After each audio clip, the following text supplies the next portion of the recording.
നമുക്കൊരു കഥ കേട്ടാലോ? അക്ഷരമുത്തശ്ശിയും അമ്പലമുത്തശ്ശിയും. ഗ്രാമത്തിലെ ഒരു വീട്ടിൽ 70 കഴിഞ്ഞ ഒരു മുത്തശ്ശി ഒറ്റയ്ക്ക് താമസിച്ചിരുന്നു.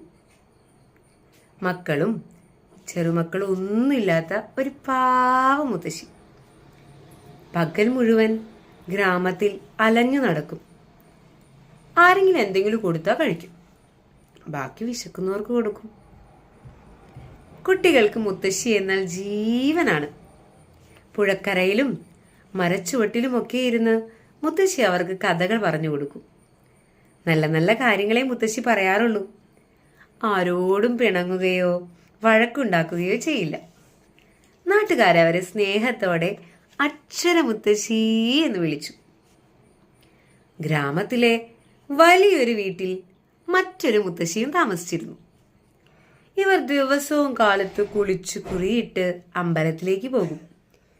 എപ്പോഴും നാമം ജപിച്ചുകൊണ്ടിരിക്കും. വീട്ടിലെത്തിയാൽ മുറിയിൽ കയറിയിരുന്ന് രാമായണവും ഭാഗവതവും വായിക്കും. നാട്ടുകാർ ഇവരെ അമ്പലമുത്തശ്ശി എന്നാണ് വിളിച്ചിരുന്നത്. ഒരിക്കൽ ഗ്രാമത്തിലെ ആൽത്തറയിൽ ഒരു സന്യാസി പ്രത്യക്ഷപ്പെട്ടു. മഹാദിവ്യനായിരുന്നു അദ്ദേഹം. നാട്ടുകാരെല്ലാം ആൽത്തറയിലെത്തി അദ്ദേഹത്തെ വണങ്ങി അനുഗ്രഹം തേടി. നമ്മുടെ 2 മുത്തശ്ശിമാരും ഒരു ദിവസം സന്യാസിയെ കാണാനെത്തി. സ്വാമി, ദൈവത്തെ നേരിട്ട് കാണാൻ എന്താ വഴി? അമ്പലമുത്തശ്ശി ചോദിച്ചു.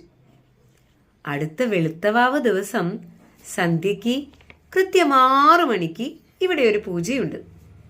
കുറെ പൂക്കളും പഴങ്ങളുമായി നിങ്ങൾ 2 പേരും ഇവിടെ വരിക. ആദ്യം എത്തുന്ന ആൾക്ക് ദൈവത്തെ നേരിട്ട് കാണാം, സന്യാസി പറഞ്ഞു. വെളുത്തവാവ് ദിവസം അമ്പലമുത്തശ്ശി നേരത്തെ തന്നെ എഴുന്നേറ്റ് കുളിച്ച് പൂജകളൊക്കെ നടത്തി പൂക്കളും പഴങ്ങളും പറിച്ചു കാത്തിരുന്നു. അക്ഷരമുത്തശ്ശി പതിവ് പോലെ നാട് ചുറ്റാനിറങ്ങി.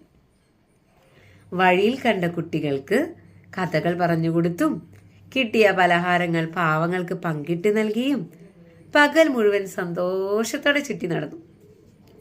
4 മണിയായപ്പോൾ വഴിയിൽ നിന്ന് കുറെ തുളസിക്കതിരുകളും കാട്ടുപഴങ്ങളും പറിച്ചെടുത്ത് ദൈവത്തെ കാണാൻ പുറപ്പെട്ടു.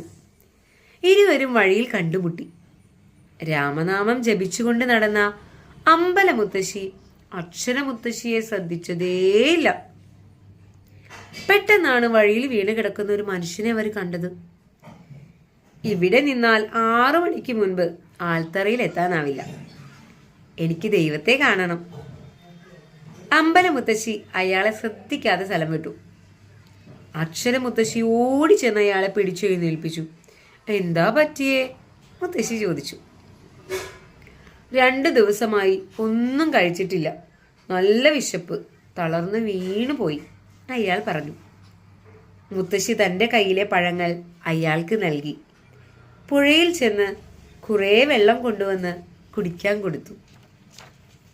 നിങ്ങളെ ദൈവം അനുഗ്രഹിക്കും എന്ന് പറഞ്ഞ് അയാൾ സന്തോഷത്തോടെ നടന്നുപോയി. നേരം ഇരുട്ടി തുടങ്ങി. 6 മണി കഴിഞ്ഞിട്ടുണ്ടാകും. ആദ്യം എത്തിയ അമ്പലമുത്തശ്ശി ഇപ്പോൾ ദൈവത്തെ കണ്ട് അനുഗ്രഹം വാങ്ങി മടങ്ങിക്കാണും. സാരമില്ല, ദൈവത്തെ കണ്ടില്ലെങ്കിലും ഒരു പാവം മനുഷ്യനെ സഹായിക്കാൻ കഴിഞ്ഞല്ലോ. ആ സന്തോഷത്തോടെ അക്ഷരമുത്തശ്ശി വീട്ടിലേക്ക് മടങ്ങി. ഈ സമയത്ത് അമ്പലമുത്തശ്ശി ആൽത്തറയിൽ കാത്തു നിൽക്കുകയായിരുന്നു. നേരം ഇരുട്ടിക്കഴിഞ്ഞു. ദൈവം ഇതുവരെ വന്നില്ലല്ലോ. ഒരു പക്ഷേ ആ സ്വാമി നുണ പറഞ്ഞതായിരിക്കും. അവർ തിരിച്ചു നടക്കാൻ തുടങ്ങി. അപ്പോഴതാ വരുന്നു സന്യാസി. ദൈവത്തെ കണ്ടോ? സന്യാസി ചോദിച്ചു.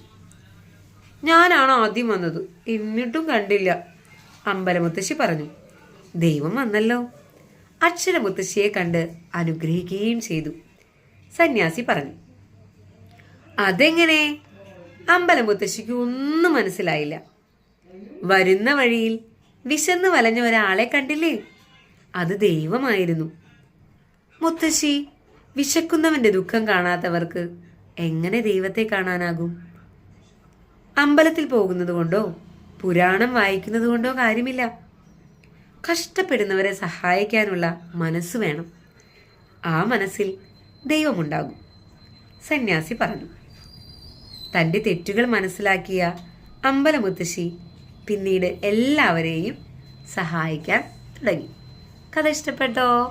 എല്ലാവർക്കും കഥ ഇഷ്ടപ്പെട്ടോ? പുതിയ ഒരു ബുക്കാണ്, ലൈബ്രറിയിൽ നിന്ന് എടുത്തുകൊണ്ട് വന്നതാണ്. നല്ല കഥകളാണ്. സ്വർണ്ണച്ചിറകുള്ള പക്ഷി. Thank you.